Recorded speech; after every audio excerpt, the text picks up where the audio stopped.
My name is David Addati. I'm 23 years old and I go by the in-game name ZenAku. I'm born on the Gold Coast in Australia. Both my parents are from Naples in South Italy, and they migrated here very early on, and I've just been growing up here in Australia. So my alias ZenAku came from actually one of my brother's friends. He came over to our house probably 15 years ago or so, and they came over to play a LAN, and I saw my friend's brother's name was ZenAku, and I just started copying that name. And I used to always change my name in Call of Duty, and then one day someone just said to me, look, I'm not calling you by anything else, we're calling you ZenAku. And then from then on I just kept the same name, and it's ever built since then. Combo kill. Oh, get fucked. So my gaming history is pretty long. It started probably when I was 12 years old and I played Call of Duty 2. And that came when I was, my friend introduced me when I went over to his house and he was playing Call of Duty 2. And then the next day I went to Kmart and bought it for like $10, $15. And then ever since then I was in a really good team for Call of Duty 2. It was one of the top 8 teams in Australia. Then I played Command & Conquer 3 where I was like one of the best players in the world. Then after that, I played Call of Duty 4, where again I was really good in one of the top 8 teams for Australia. Then I played Quake Live, where I had pretty good results. StarCraft 2, that took a bit of a break, and now I'm playing Quake Champions.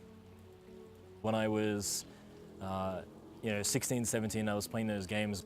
I actually brought my entire computer and my entire computer chair to an internet cafe just to play with lag-free internet to play a tournament for one day, which meant nothing.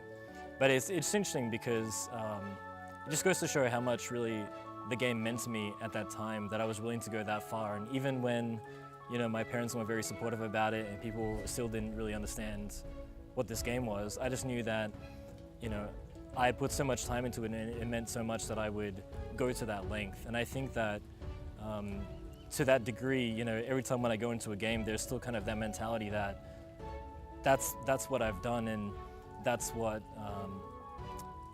will be in my future games as well. I can actually speak 2 Asian languages, which is Korean and Japanese. Korean because when I started playing StarCraft 2, I was just so invested into really making this into something that I can move forward with. And that would mean that if I'm going to engage with Korean players, I would have to actually learn the language. So I started learning Korean at university while trying to play the game and develop really good skill. And Japanese is something that I've always really been interested in because of their philosophy.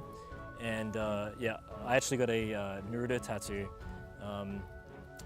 because when I was playing Quake and I was playing those other games, just the character Naruto just resembled me so well at the time that I just kind of like perpetuated that I wanted to learn more about the culture, and if I could learn the language, then I could at least be closer to that.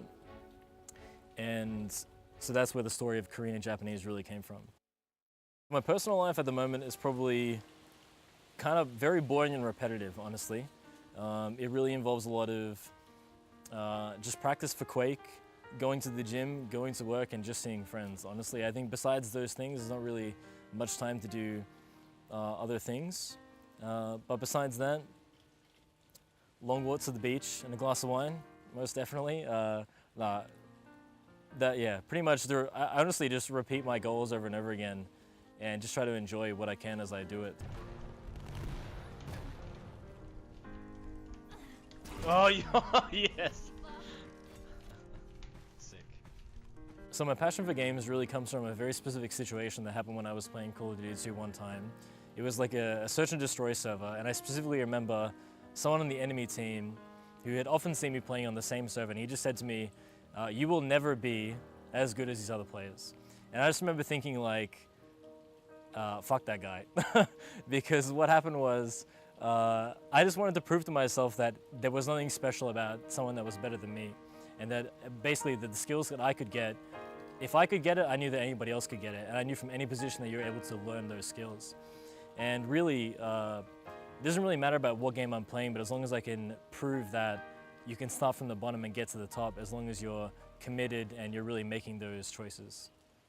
At the end of 2011 and 2012, when IEM stopped running Quake Live, there weren't very many tournaments going around, and I really thought that if it's something that I really wanted to sustain, that there'd have to be more tournaments available. And so after that, I started studying Korean at university, and really that was because I started playing StarCraft 2. And I got to a pretty decent level at StarCraft 2, getting Korean Masters on the Korean server. And then towards the end of that game, I kind of realized that for me to become really good, it was going to require something else. And yeah, that's when I kind of got pulled back to Quake, because I realized that that's where my talent was. One of the main reasons why I played Quake Live was because of that one-on-one aspect. And I think compared to a lot of other arena shooters, Quake Champions, and even the Quake series in general, has a really in-depth one-on-one system that couldn't really be found in other games.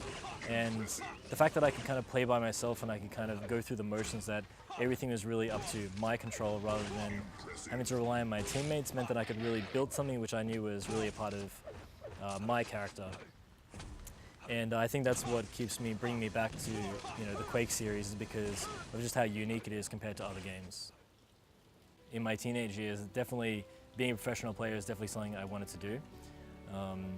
And I think I kind of took a step away from that, really kind of discover other parts of what could be good for me. And after I saw Quake Champions being released again, I just instantly knew the images flashed back in my mind, and that's really all I could think about. I know for a fact that when the pressure's on, and considering my life situation, something just happens that I just when other people play the same game, because I've had the experiences that I've had, I just put my heart in this situation that, as dramatic as it sounded, kind of as cheesy as it sounds, I just almost, I would rather die than lose the situation. I'd put all 100% into the game. And I think that when the pressure's on and it gets really tough, I think that's when you see the true ZenAku really come play. But that only happens sometimes, and it might not be reflected in my results, but as more tournaments come and that skill ceiling gets increased, I think that there'll be definitely good results to show.